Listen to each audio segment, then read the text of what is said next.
Hello, and welcome to another BTFO. Today is a double feature. We're going to be covering Primitive War and Honey Don't. So we'll start with Primitive War. This is a new, smaller film about a group of Vietnam soldiers who end up encountering dinosaurs in the Vietnam jungle. Um, I wouldn't recommend this movie. I know, shocker. But yeah, it's not. It's too serious to be like goofy fun, and it's too goofy to be taken seriously. And it just kind of fumbles the ball at both ends. And yeah, it's not. It's not good. The dinosaurs on their own, in some parts, look relatively okay. Like especially for the smaller CG budget. Then there are some parts where they look pretty bad, and like I will say, the compositing almost always looks bad. Where like there are quite a few times where I really wonder if they could have just got the actors to step back from the green screen a bit, because you'll see like the soldiers running and shooting their guns, and then they'll just sort of like running one way and just start running the other way, and it's like, oh, it's because there's like very clearly a green screen there. Like, like I don't believe that the dinosaurs are ever gonna really get them. Like, it looks like the dinosaurs are about to run into a giant glass panel. Like, like it's just, there's a clear separation between where the dinosaurs are and where the people are. And like, I don't know, none of the characters really stand out that much as like, ooh yeah, this guy was super fun, I loved watching him. And it's like, no, they're all pretty standard, generic soldier people. And like, I don't know, it's weird. So they basically get sent in because there was a group of Green Berets sent in that they never came back out, and so they're sent in to hopefully find them, but to just make a report of the area. And when they get in there, they end up encountering dinosaurs, and their team gets split up, and so Leader Man and Radio Guy, they end up at this old science base. Or well, I guess first they're chased by a T-Rex. Then they like encounter Scientist Woman, and Scientist Woman tells them that she is a Soviet scientist. And I thought it was weird, she kept referring to herself as Russian, even though she like makes sure to specify that she was born in East Berlin. And I was like, oh, did you like grow up in Russia? Is that why you're calling yourself Russian? Like, I don't know. I feel like you still would call yourself like, maybe East German would be the term, but like I don't know that you would call yourself Russia if you're from Germany. But like it felt really awkward. But she basically explains that the Soviets, under this crazy general guy, they keep emphasizing that, oh, he's really crazy, but that they came down and they built a particle collider to like try and find a new form of atomic energy that would be even more powerful than what the Americans have. And because they cut corners, they accidentally created a wormhole that has let the dinosaurs through into the Vietnam jungle, which they never explained that, like, was the wormhole ever shut down? And also, it's like, so we're dealing with like T-Rex, Triceratops, Spinosaurus, Utah Raptor, Quetzalcoatlus, like, it's like, oh, these are dinosaurs that like spanned a large portion of the planet, and like a large portion of time. So it's like, yeah, where, like, was it really just one wormhole, or do you want to rewrite that to be multiple? Like, um, but they never really addressed that, because I do think that there was an element of this movie where they're like, yeah, we just don't really want people to think about it that much. Which, it's like, if the movie had been really goofy and really campy, I'd be on board with that. Like, I'd be on board with, the movie that is, nah, fuck it, we're just here to, like, watch dinosaurs eat soldiers and that shit. Like, we're here to have fun. Like, I'd be okay with that. The problem is that the movie keeps, like, diverting that and trying to be like, no, you need to take this seriously. And, like, clearly the most awkward one is Sniper Guy. Because Sniper Guy, they established that he's a really good sniper, but the only thing is that he yells out the voices in his head when he's sniping, because he's a schizophrenic. And he says that by yelling out the voices in his head, it makes it, like, so that he's a way better shot. They're like, okay, but, like, you need to get that checked out, because that's gonna get you killed one of these days. And then, like, after his buddy dies, they have a scene where he starts, like, saying the voices, like, speaking for the voices in his head, and he almost kills himself.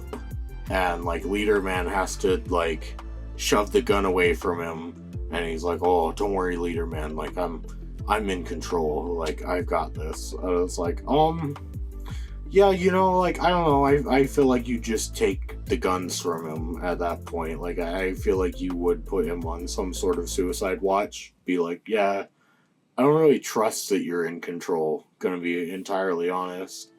But then, like, they have, later in the movie, they're getting chased by these, I forget what they're called, but they're, like, a small raptor, basically.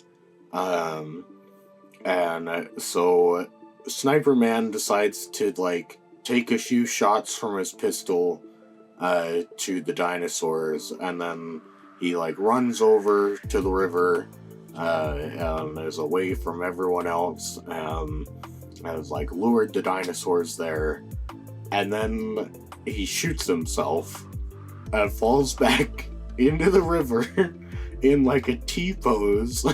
like, clearly, I don't know, it looks like a Jesus allegory. And then we watch all of the little dinosaurs tear him apart, and it's like, guys, this is, like, because I would imagine that, like, seeing that, you would look at the writer and he'd go, yeah, war is hell. Like, dude, you cannot do war is hell in this movie. Like, they're hunting down dinosaurs who came through a wormhole. Like, your tone is not serious enough to handle stuff like a schizophrenic committing suicide. And at one point they, like, have a scene where they reference that, like, oh, this, like, team of soldiers, they're really traumatized from, like, killing all these Vietnamese children, and it's like, holy shit, like, dude, you cannot handle that. Like, not in this movie. Like, you can't have a scene of, like, dead children and then go, yeah, guys, we gotta get the velociraptors out of the particle accelerator. Like, it's like, dude, you can't, like, those tones don't balance. And so, yeah, and, like, I don't know, the only, like, a couple other things that, I did think it was kind of funny.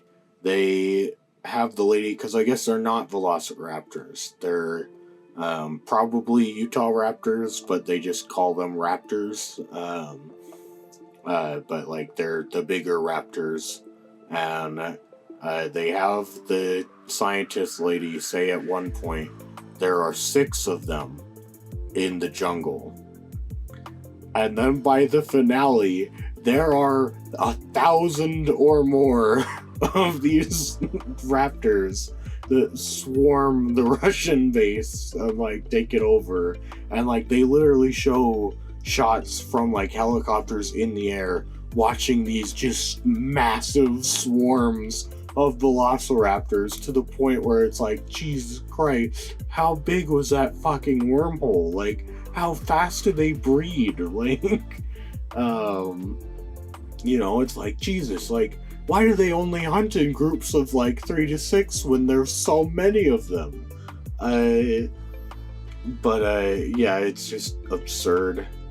And then, like, I don't know, the only other really thing that I wanted to touch on is that, particularly when we first meet Colonel Man, who gives them their mission, I mean, the dialogue all around isn't great, but particularly that scene, because Colonel Man, every other line finds some way of inserting fuck or fucking into his sentence, and it gets to be the point where it's like, fuck, like, can we pick a different word, please? Any other word? Damn, shit, cunt, like, any other word, please, just stop. Like, it really, and I guess you could say the whole script feels this way, but it feels like it was written by like an edgy 13-year-old.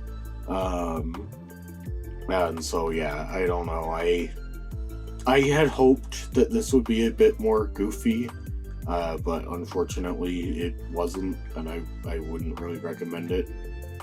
And then I guess moving on to Honey Don't, the new movie by Ethan Coen, not by the Coen brothers, but by one of the Coen brothers.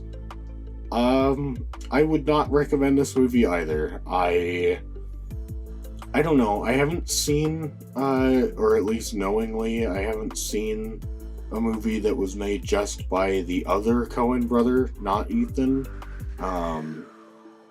And I'd be kind of curious, because, like, if you ask me from this film, okay, what do you think each brother brings to the table? I would say that Ethan Coen is the one who brings, like, the fun aspect of the Coen brothers movies to the table, whereas the other Coen brother is the one who brings, like, a coherent story and, like, meaning to the table, because Honey Don't is extremely contrived throughout the whole movie, which starts to get really irritating, where it's like, oh, and then this character shows up, who happens to be related to this previous plot point, and it's like, oh, okay, like, we're doing that again, okay. And, like, by the end of the movie, I don't know, it kind of tries to go for the whole aspect of No Country for Old Men, where, like, a lot of people are like, oh, that movie's inconclusive, and, like, it's boring and lame, and it's like, no, that's kind of the point of the movie. It's that, like, these tragedies occur, and, like, part of the tragedy is not knowing exactly what happened. Like, No Country for Old Men makes a point of that. Whereas this movie, it doesn't, like, it just feels inconclusive, because it's just like, yeah, and then this happens. And it's like, oh, okay. Like, it's like, well, yeah, like, isn't that satisfying that, like, that thing just happened? And I was like, no, not really. Like, that thing came out of nowhere and went nowhere. Like, why are we showing you this? It's like, none of this has any real meaning to it. And I don't know. I don't know the Coens. I don't know anything really about their backstory or anything. But part of this film kind of feels like Ethan Coen may have voted a different way than his brother in the last election. Because, I don't know, it feels really awkward and heavy-handed with its social commentary, where it's like, oh, Honey O'Donoghue, she's a lesbian, and she has to keep reiterating throughout the movie, I like girls, I'm a lesbian, yum yum yum, give me that pussy. Like, it's like, oh my god, like, I get it, you know, and like, that's totally fine. You want to have a lesbian character, totally chill. But then they're like, oh yeah, this other girl, like, she got beat up by her boyfriend, and her boyfriend is some dumb white trash hick who voted for Trump in the last election. And like, you know, and like, they have a lady say that, like, oh, if you start like sobering up, like, you're gonna make some really bad life choices, like voting Republican. It's like, Jesus, Ethan, like, I get it, man. You vote Democrat, like, you know, cool. Like, did you really need to make a whole movie about how, like, I vote this way? It's like, okay, man, that's totally chill. Like, I don't really care how you vote. Can you just give me an interesting movie? Like, I don't need to know that you hate half the country, okay? Like, that's between you and like, really just you. Like, that's your own business. And like, Chris Evans is by far, in a way, the most interesting part of this movie, because he plays a like pastor, kind of a cult leader, but it's kind of interesting in that he's very open about, like, no, like, I have sex with the women of this congregation, like, that's not a secret. Like, I believe that that's part of like finding our spiritual resonance or whatever. And it's like, oh, that's kind of interesting, and like, he's kind of fun, in that, like, they also make him like a drug boss, and so like, he kind of has to deal with like dumb staff around him, like, kind of being like, because like, one guy like interrupts him like having sex, and he's like, oh, like, Mr. So-and-so, he's dead, and Chris Evans is like, oh, well, do you, like, is he still dead? And he's like, well, yeah, like, yeah, I think so. And it's like, oh, do you think he would have still been dead when I was done?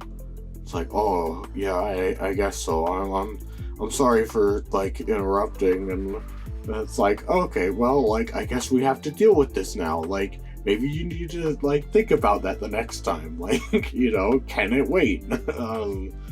It's like, that's kind of fun. It's just a shame that his plotline just randomly ends, like, basically at the start of the third act or the end of the second act. Like, they just kill him. He like dies off screen, and it's like, yep, that's the end of his plotline. Like, he's just no longer useful as a red herring, so we're gonna eliminate him from the plot. And I was like, oh, okay, that's it then. Like, that's cool. Like, god damn it, man. Like, you can make something a lot better than this. I know that. Like, you know, maybe you really do need your brother's help, I guess. But yeah, I was really disappointed with Honey O'Donoghue. The acting's all fine throughout it, except for, I guess, Chris Evans. I'd put him up a tier as far as acting in it. Aubrey Plaza is a bit rough in this movie. It's like, I know she can deliver a lot better performance than that, though part of it may have to do with the character that she's playing, and like, the way she was directed might not have been the best. But yeah, it's an overall pointless movie that is really contrived and has plot lines that show up from nowhere and go nowhere. Yeah, I wouldn't recommend Honey, Don't. You could say, Honey, don't go see this movie. Haha. Alright, that's it. Thanks for watching, and bye-bye.